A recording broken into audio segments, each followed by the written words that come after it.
Hi, எல்லாரும் எப்படி இருக்கீங்க? இன்னைக்கு நம்ம பார்க்க போறது ஒரு கொள்ளு துவையல்ங்க. இது ரொம்ப ஹெல்த்துக்கு ரொம்ப நல்லது, புரோட்டீன் ரிச் ஆனது. ஒரு 1/2 கப் அளவுக்கு கொள்ளு எடுத்திருக்கேன். அதை நல்லா ட்ரை ரோஸ்ட் பண்ணிடலாம்.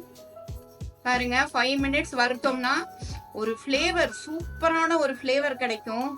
அதோட நம்ம வறுத்து எடுத்துடலாங்க. இப்ப வாண்டில கொஞ்சமா நான் எண்ணெய் ஊத்துறேன். அதுல ஒரு 2 ஸ்பூன் இருக்கிற மாதிரி உளுத்தம்பருப்பு போட்டுறேன். 1 ஸ்பூன் இருக்கிற மாதிரி தனியா போட்டுக்கிறேன்.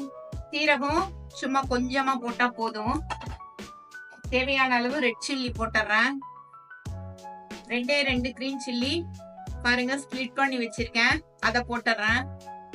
கொஞ்சம் உப்பு, இது எல்லாம் போட்டு நல்லா ஃப்ரை பண்ணிடலாம்.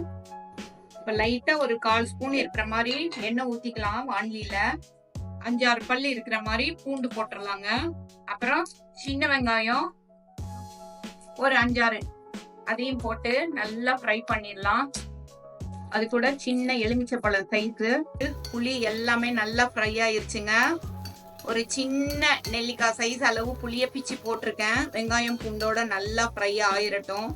ஆனப்புறம் இதையும் ஒரு தட்டுக்கு டிரான்ஸ்ஃபர் பண்ணிடலாம்.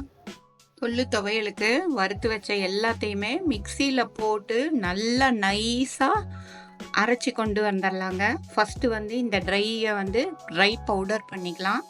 அதுக்கப்புறம் இந்த வெங்காயம் தேங்காய் எல்லாம் அரைச்சி வறுத்து வச்சுருக்கோம் இல்லைங்களா, அதையும் போட்டுடலாங்க. இப்போ நம்ம நைஸாக அரைச்சி கொண்டு வந்துடலாம்.